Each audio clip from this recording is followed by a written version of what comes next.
Muito bem, o tema de hoje é um pouco diferente daquilo que nós costumamos falar aqui no canal e de que eu costumo trazer aqui para vocês nos vídeos. Porque hoje eu vou ter a honra de compartilhar com vocês a experiência de como foi traduzir o box desse mês aqui do Clube de Literatura Clássica, que é dedicado ao grande escritor espanhol Miguel de Unamuno. E nesse mês a gente está com dois livros deles, né, que são Névoa e São Manuel Bueno Mártir. E esses dois livros são fundamentais tanto para a literatura espanhola quanto para a literatura mundial de forma geral. As contribuições que o Unamuno deu nesses livros são, assim, magistrais. E a conversa que a gente vai ter aqui hoje vai partir um pouco sobre o Miguel de Unamuno enquanto autor, para a gente pensar um pouco sobre ele, e também para refletir sobre a linguagem utilizada nos livros, sobre os desafios que apareceram durante essa tradução, para que, em língua portuguesa, a gente tivesse, então, uma experiência, pelo menos, mais aproximada de como seria ler o Unamuno no original. Então, vamos compartilhar aí. Se você tem dúvidas, quer saber mais sobre isso também, já vai comentando aqui embaixo e a gente vai conversando sobre o assunto.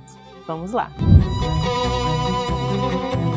Bom, antes de começar a tratar propriamente sobre o processo de escrita e de tradução, né, e tudo isso que a gente vai conversar, eu acho que é interessante a gente contextualizar um pouquinho quem foi o Unamuno, porque fora do Brasil ele é um escritor muito lido e muito conhecido, mas aqui no Brasil, de forma geral, a gente percebe uma pouca presença dele dentro dos círculos de literatura ou das nossas leituras propriamente, né? Tanto que a gente até não tem nem tantas edições desses livros aqui no Brasil. Então vejam que nós estamos falando de um dos maiores escritores da literatura espanhola do século XIX. Então o Unamuno, ele é espanhol, é do País Vasco, nasceu lá em 1864 e vai falecer em 1936, que é quando a gente está enfrentando ali o início da Guerra Civil Espanhola, toda aquela questão do franquismo, né? Essa parte da história da Espanha que, enfim, é muito instigante, né, para a gente conhecer um pouco melhor. E o Unamuno é uma figura importante não só por ter sido um grande escritor de literatura, que é como nós estamos conhecendo ele agora,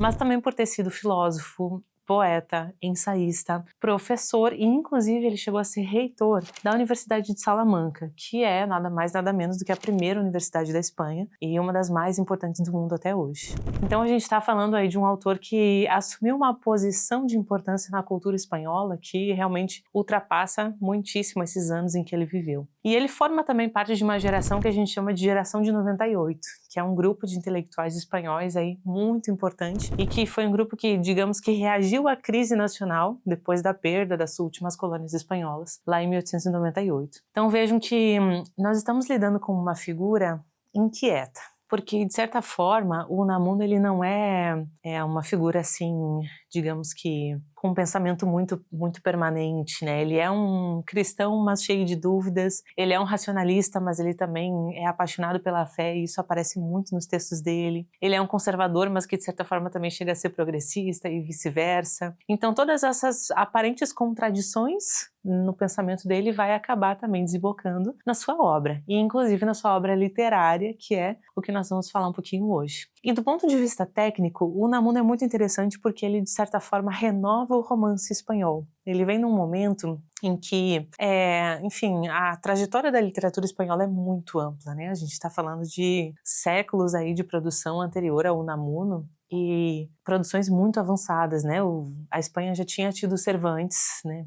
Séculos antes, teve grandes autores. Então, quando o Unamuno chega, ele começa a trazer para a literatura, digamos que uma reflexão mais existencial para o centro da narrativa. A gente não tem somente a história em si, mas a gente também tem uma espécie de mistura entre filosofia e ficção, mas sem um didatismo assim, né? Não chega a ser pretensamente algo de ensaio filosófico, didático, mas é essa união que vai questionar a ideia da realidade, da identidade, da autoria, né? Então, toda essa união de filosofia e literatura do Unamuno vai acabar desembocando em uma influência muito grande em pensadores, não só do meio literário, mas também do meio filosófico, como a gente poderia mencionar o Ortega y Gasset, que é espanhol, o Camilo José Cela, o próprio Javier Marías. Então, se trata de um autor que vai ter essa influência no campo da Espanha, mas que também vai ecoar, inclusive, em autores latino-americanos, como é o caso do Jorge Luis Borges na Argentina. A gente também pode lembrar do Ernesto Sábato, ou até mesmo do Gabriel García Márquez. Então, de fato, Quando a gente pensa no Unamuno, a gente está pensando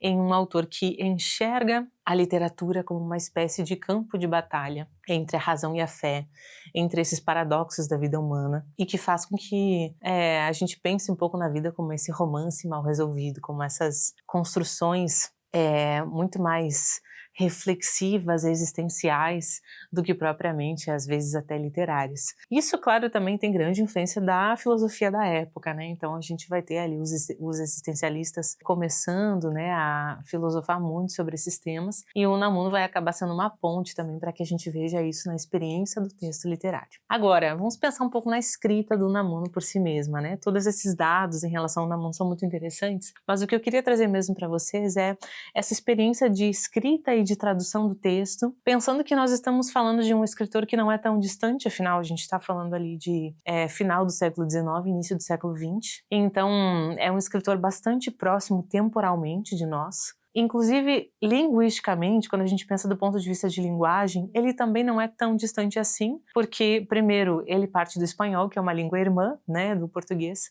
então a gente encontra muita similaridade e muita proximidade entre as duas línguas, e acaba sendo um livro que, do ponto de vista de aproximação, ele não é tão desafiador assim. Agora, quando a gente pensa em outros traços, é muito legal observar, por exemplo, um primeiro ponto aqui com vocês, que é a simplicidade que o vocabulário do Unamuno aparece no texto, né? Então a gente tem uma construção de frases mais direta. Ele costuma não fazer muitos floreios, né? Ele não faz muitas voltas ou muitos floreios típicos de uma prosa mais modernista ou mais decadentista. Ele prima preferencialmente por um vocabulário mais corriqueiro. Então é uma leitura que, quando vocês começarem a ler, vocês vão perceber que ela é bastante acessível. É claro que nós estamos falando de uma linguagem simples para o nível do século XIX, início do século XX. Então existe uma diferença, digamos que quando a gente fala em linguagem simples, ou vocabulário mais simples e mais acessível, existe uma diferença, é claro, né, entre aquilo que nós consideramos hoje como um vocabulário simples, século XXI, e aquilo que é um vocabulário simples lá do século XIX. Porém, né, dadas as devidas proporções, ainda assim a gente percebe que é um vocabulário que prima pelo cotidiano. Então a gente tem muitos diálogos, inclusive uma fala praticamente oral, né, que dá essa impressão de uma conversa direta com o leitor. E se a gente vai pesquisar, a gente inclusive encontra entrevistas do próprio Unamuno, né, preciosas gravações,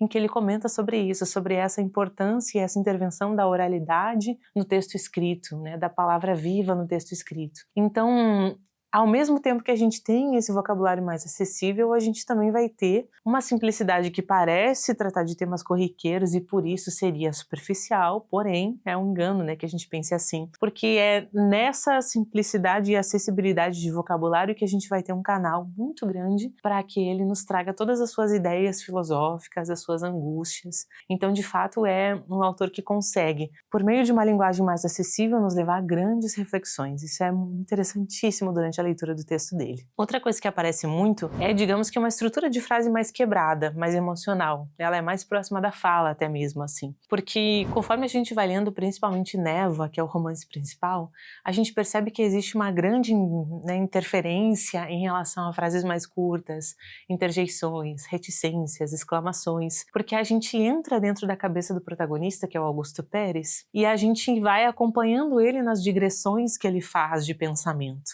E isso está muito marcado na hora da escrita propriamente do Unamuno e da montagem dessas frases.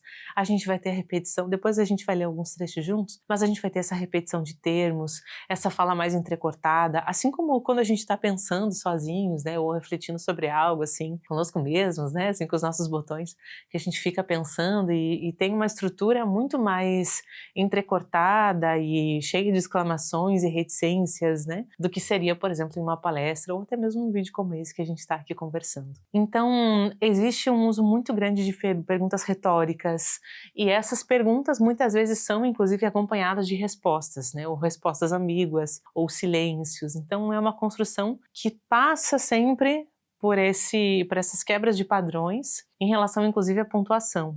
Quando a gente pensa na pontuação do Unamuno, a gente também está pensando numa pontuação que nem sempre obedece a um padrão lógico, assim, porque ele acaba pontuando determinadas frases e expressões no ritmo do pensamento, para nos dar essa sensação de fato de uma digressão, de uma reflexão filosófica a partir do personagem, o que é muito interessante. Agora, um terceiro ponto que a gente tem também em relação à estrutura, né, da escrita do Unamuno é uma repetição muito enfática e muita circularidade nos termos, né? A gente percebe que existe uma insistência pela repetição de palavras e pela repetição de estruturas sintáticas. A gente pode chamar, inclusive, isso pela figura de linguagem do paralelismo, né? Quando a gente vai repetindo estruturas para que a gente possa intensificar uma ideia ou para que a gente possa simular um pensamento que é obsessivo. Então, quando a gente vai lendo o livro, né, principalmente o Névoa, mas no São Manuel Bueno Mártir também, a gente percebe que essa repetição que ele vai fazendo é proposital para que a gente entre naquele ritmo focado que o personagem está vivendo ali nas reflexões dele, e é essa repetição que vai produzir uma espécie de eco de dúvida, né, uma persistência em um dilema que o personagem está ali vivendo, e a gente, como leitor, acaba se tornando parte disso. Um quarto ponto muito interessante é como o Unamuno constrói um estilo, digamos que aforístico, né? Quando a gente pensa em aforismos, a gente pensa em pequenas frases, pequenos trechos que condensam, né, exclamações e verdades, pensamentos um pouco mais breves. E o Unamuno tem esse costume de inserir, ao longo do texto, frases curtas, mas que também são frases densas, que elas teriam quase esse valor de aforismo, assim. A gente poderia retirar uma citação. Aqui, inclusive, eu trouxe um exemplo para vocês que a gente vai ler logo mais. A gente poderia retirar aquela citação e ela valeria por si mesma. Ela consegue condensar um pensamento independente. E é algo que a gente vai encontrar ao longo de todo o texto também. Então, esse é um recurso que é muito interessante, porque acaba dando para a prosa do Unamuno um caráter que é digamos que uma filosofia mais fragmentada. Então, são frases que poderiam estar num diário, poderiam ser um compilado de meditações, mas que estão ali postas no livro para que a gente possa, junto com o personagem, chegar àquelas conclusões que ele vai chegando conforme a vida vai acontecendo. Eu separei um trecho, quero que a gente acompanhe juntos, olhem só, é um trechinho lá do capítulo 1, diz assim: "É uma desgraça isto de ter de se servir das coisas, pensou Augusto, ter de usá-las. O uso estraga e até destrói toda a beleza. A função mais nobre dos objetos é a de serem contemplados." Nesse capítulo 1, vejam só, o Augusto, ele está refletindo, fazendo toda uma reflexão sobre a função dos objetos no mundo a partir de um guarda-chuva. E é muito interessante como a gente parte desse ponto corriqueiro, né? O Unamuno parte desse ponto corriqueiro para fazer toda uma construção em relação à utilidade das coisas, à contemplação, né? A postura aí dos objetos, como a gente lida com eles, enfim. E vejam que nesse trecho a gente também tem essa estrutura aforística quando a gente pensa principalmente nessas frases, né? O uso estraga e até destrói toda a beleza. Essa poderia ser uma frase que a gente poderia usar em outros lugares, né? Ou usar como uma citação isolada. Outra frase que acontece a mesma coisa é essa última frase que nós lemos. A função mais nobre dos objetos é a de serem contemplados. E aí a gente vai conseguindo condensar esses micropensamentos filosóficos do Unamuno a partir dessas interferências no texto, postas na boca do personagem. Né? Então, é muito interessante como a gente percebe que ele vai nos levando para reflexões filosóficas sem perceber. Por isso que a gente falou antes, lá no início do vídeo, que essa filosofia que está na obra do Unamuno é uma filosofia sem didatismo, porque ele faz com que a gente chegue a determinadas conclusões como se nós estivéssemos pensando junto com o personagem. Né? Isso é uma construção aí bem interessante. Uma outra característica que eu fiquei encantada no texto é um recurso que o Unamuno tem de criar neologismos. O que é um neologismo? Talvez você lembre lá da escola, quando você estudou sobre isso. A gente está falando de palavras novas, palavras criadas, né, que não existem na língua em que se está dizendo, mas que são criadas por um determinado autor para expressar algum recurso específico, algum sentido. Então a gente está falando de uma palavra inventada. É basicamente isso, um neologismo. E ao longo do livro também, dos dois livros do Unamuno e de outras obras também, a gente percebe esse recurso, né, essa inventividade dele como autor de criar novas palavras. E é claro que quando a gente pensa em como traduzir isso, a gente vai se deparar com esse dilema, né? Bom, será que a gente traduz, né, mantém o neologismo e coloca uma nota de rodapé, que foi a escolha que nós fizemos, porque de fato não teria como estragar esses neologismos e simplesmente trocar pelos termos equivalentes, né? Vejam que a graça da frase naquele momento, né, a graça daquele trecho é trazer essas inventividades para que o leitor também se divirta um pouco com esses jogos de palavra e de pensamento do autor. Vamos dar uma olhadinha num trecho que é do capítulo 23 do livro, vejam só. E acreditava sobretudo nas maravilhas de diferenciação do trabalho e no enorme progresso dado às ciências pela abnegada legião de fura-rãs, caça-vocábulos, presume-datas e conta-gotas de toda a laia. Vejam, esse trecho é um dos que eu mais gostei do livro, porque essa construção, obviamente, é uma construção de palavras inventadas, e o Unamuno usa desses recursos para falar para a gente sobre quem. Vejam só, fura-rãs seriam os biólogos, né, o que faz muito sentido, né? Chamá-los de fura-rãs. A gente tem a ideia dos caça-vocábulos como os linguistas, que é quem lida com as palavras, por isso chamados de caça-vocábulos. A gente tem os presume-datas, que são os historiadores, que de fato lidam muito com datas mesmo, né? E nós temos os conta-gotas, que são os funcionários de laboratórios. Então, é um recurso que a gente encontra ali, esse trecho está mais ou menos na parte final do livro, né? E que vai nos fazer também enxergar um pouco essa inventividade da linguagem a partir do Unamuno. Depois, como uma sexta característica, a gente também pode pensar em uma ausência de descrição ornamental. Vejam que alguns autores prezam muito pela descrição do ambiente, dos personagens, é uma riquíssima descrição das paisagens, né, de descrições visuais. A gente pode pensar em Flaubert, em Tolkien, né, em autores que são muito descritivos. Agora, no caso do Unamuno, não existe longas descrições visuais ou voltadas ao cenário, ao espaço da narrativa, porque o que a gente tem de foco mesmo nessa construção do Unamuno são os cenários que a gente diria internos, psicológicos. Então tudo acaba estando voltado para essas digressões, para essas reflexões. A maior parte da construção da narrativa acontece dentro da cabeça do personagem. Quem faz muito isso também, mas com outro estilo, é a Clarice Lispector, aqui no Brasil, né? Então, se a gente pega um livro da Clarice, a gente vai se deparar com algo semelhante, né? A gente pega A Paixão Segundo GH, por exemplo, que é um livro que se passa num curtíssimo espaço de tempo, mas que parece que se trata de muito mais, porque a gente fica ali, né, naquele movimento de reflexão e digressão junto com a personagem. E é o que a gente está vendo aqui também no caso do Unamuno, né, esse foco nas reflexões e nas digressões. Agora, um sétimo aspecto para a gente pensar também é a presença do autor na linguagem. Vejam que o Unamuno, uma das coisas que ele mais coloca em xeque e transforma dentro dos livros dele é essa relação que existe entre narrador, autor e personagem, que são entes completamente separados, né? Então a gente tem a figura do autor, que é quem escreveu o livro, e ok, é só ele. Depois a gente tem a figura do narrador, que é quem conta a história, que é fictício. Tem a figura do personagem, que também é fictício. Mas o Unamuno faz algo totalmente inovador para a época dele, que é fazer com que o personagem se dê conta de que é um personagem de ficção, vá lá, pegue um trem e se encontre com o próprio Unamuno, e aí o Unamuno começa a estabelecer uma conversa com o seu próprio personagem, é questionado sobre diversas coisas, enfim. Vejam que isso é um recurso totalmente inovador, né, quando a gente pensa na literatura da época, e que depois vai acabar, inclusive, influenciando muitíssimo a nossa cultura até hoje. Se a gente pensa em filmes como O Show de Truman, né, em construções que têm essa questão da quebra dessa ilusão narrativa, a gente vai trazer esses recursos que o Unamuno também traz. Então existe aqui uma mistura, inclusive uma brincadeira que ele faz no início de Névoa, em que a gente tem o prefácio, que é escrito por um personagem, amigo do protagonista. A gente tem um pós-prefácio, que é uma resposta do autor ao próprio personagem. Então é como se ele se justificasse ou contestasse, enfim, o seu próprio personagem, sendo que ele escreveu tudo, né? Eu acho fenomenal, assim. E nós temos também esses encontros do autor com os seus personagens dentro da própria narrativa. Tudo isso, então, faz com que a gente perca um pouco essa objetividade narrativa, digamos assim, porque a gente tem essa contaminação de voz pessoal, a gente já não sabe mais o que é de fato ficção, o que é a realidade, o que é só o narrador falando, o que é o próprio Unamuno falando.